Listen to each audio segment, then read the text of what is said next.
Hello students, ഇന്ന് നമ്മൾ നോക്കാൻ പോകുന്നത് ഇൻ്റർനാഷണൽ ഫിനാൻഷ്യൽ എൻവയോൺമെൻറ്റിനെ പറ്റിയിട്ടാണ്. ഇപ്പോൾ നമ്മൾ ബിസിനസ് എൻവയോൺമെൻറ്റിനെ കുറിച്ചൊക്കെ നിങ്ങൾക്കറിയാം. ബിസിനസ് എൻവയോൺമെൻറ്റ് എന്ന് പറഞ്ഞാൽ ബിസിനസ്സിന് ബന്ധപ്പെടുന്ന ഫാക്ടേഴ്സ് ഉൾക്കൊള്ളുന്നതിനാണ് നമ്മൾ ആ ബിസിനസ് എൻവയോൺമെൻറ്റ് എന്നൊക്കെ പറയുക. അപ്പോൾ അത് എക്സ്റ്റേണലും ഉണ്ട്, ഇൻറ്റേർണലും ഉണ്ട്. അതേപോലെ തന്നെ ഇൻ്റർനാഷണൽ ഫിനാൻസ് എന്താണെന്ന് നമ്മൾ കണ്ടു അല്ലേ. ഇൻ്റർനാഷണൽ ഫിനാൻസ് എന്ന് പറഞ്ഞാൽ business between two or more countries. അതായത് ഡൊമസ്റ്റിക്കിൽ നിന്ന് മാറി നമ്മൾ പുറത്തോട്ട് ഔട്ട്സൈഡ് ദ കൺട്രി പോകുമ്പോഴാണ് ഇൻ്റർനാഷണൽ ഫിനാൻസ് ആവുന്നത്. സോ ഇൻ്റർനാഷണൽ ഫിനാൻഷ്യൽ എൻവയോൺമെൻറ്റ് എന്ന് പറഞ്ഞാലും അതാണ്. 2-3 കൺട്രികൾ തമ്മിൽ വ്യാപാര ബന്ധത്തിൽ ഏർപ്പെടുമ്പോൾ അവിടെ സംഭവിക്കാൻ സാധ്യതയുള്ള സാഹചര്യങ്ങൾ ഒക്കെയാണ് നമ്മൾ എന്ത് പറയുന്നത്, ബിസിനസ് എൻവയോൺമെൻറ്റ് എന്ന് പറയുന്നത്. Okay, so all the socio economic conditions, ആ ഒരു ബിസിനസ് സിറ്റുവേഷനിൽ പ്രിവെയിൽ ചെയ്യുന്ന എക്കണോമിക് കണ്ടീഷൻസ്, അത് ബിസിനസ്സിനെ ഇൻഫ്ലുവൻസ് ചെയ്യുന്ന, ഡയറക്റ്റ് ഓർ ഇൻഡയറക്റ്റ് ആയിട്ട് ഇൻഫ്ലുവൻസ് ചെയ്യുന്ന എക്കണോമിക് കണ്ടീഷനുകളെല്ലാം ഉൾക്കൊള്ളുന്നതാണ് ബിസിനസ് എൻവയോൺമെൻറ്റ് എന്ന് പറയുന്നത്. So it can be influenced by the creditworthiness of one countries ഡെപ്റ്റ്.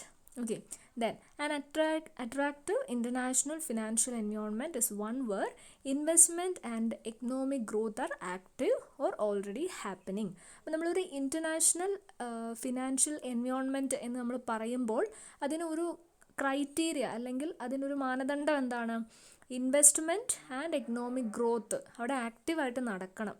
Economic growth നടക്കണം, അതേപോലെ തന്നെ ഇൻവെസ്റ്റ്മെൻറ്റ് FDIs ഒക്കെ അവിടെ നടന്നുകൊണ്ടേയിരിക്കണം. അത് ആക്റ്റീവും ആയിരിക്കണം. That should be in a positive manner, positively active ആയിരിക്കണം. എങ്കിൽ മാത്രമേ, അതിനെയാണ് നമ്മൾ financial environment, international financial environment എന്ന് പറയുന്നത്.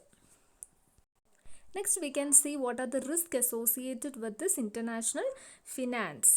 Okay, so what is risk?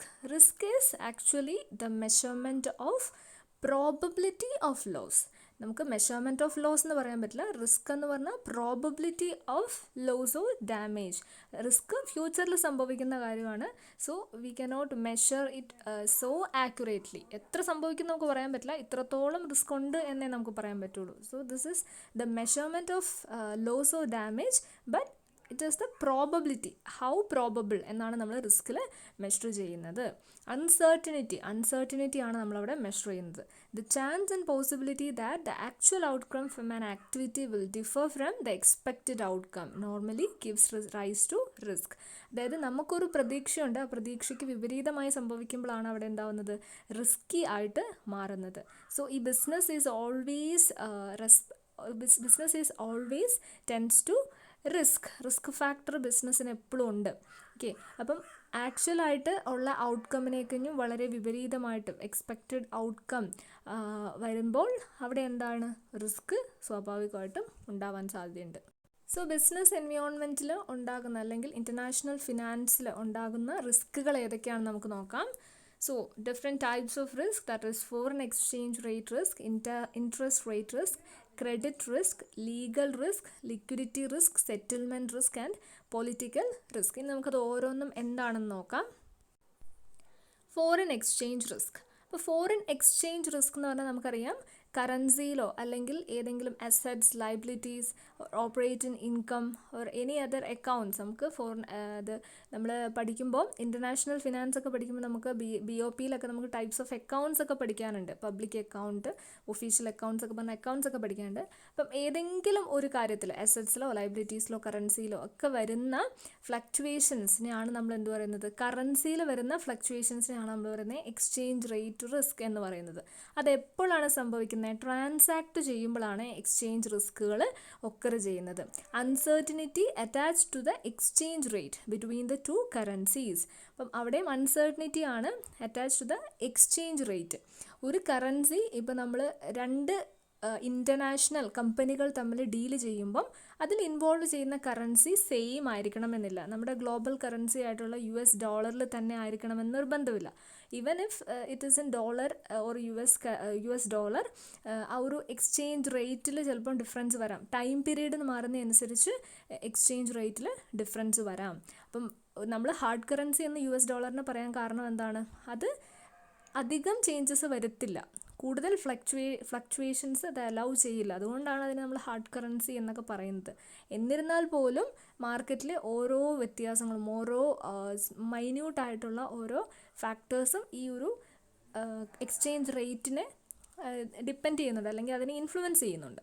Okay, അപ്പോൾ അങ്ങനത്തെ സിറ്റുവേഷനിൽ വരുന്ന റിസ്ക് ആണ് എന്ത്, ഫോറിൻ എക്സ്ചേഞ്ച് റിസ്ക് എന്ന് പറയുന്നത്.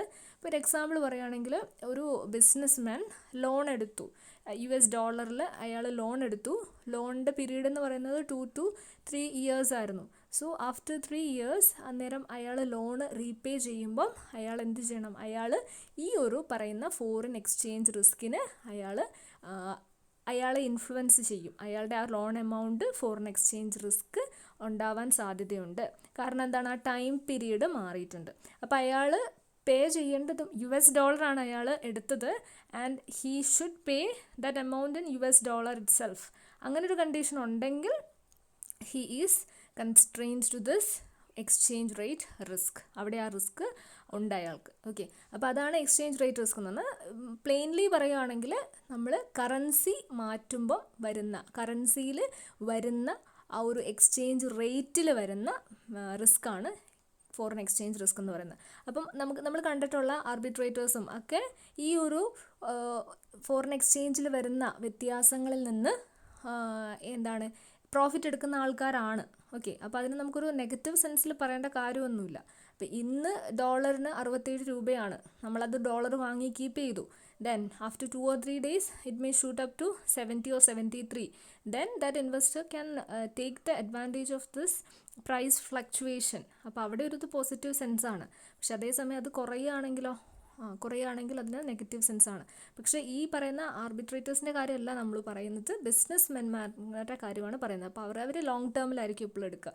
അപ്പോൾ അവർക്ക് മേ ബി അത് എന്തായിട്ട് വരും, ഒരു വളരെ ഹ്യൂജ് റിസ്ക് ആയിട്ട് ചിലപ്പം മാറാൻ സാധ്യതയുണ്ട്.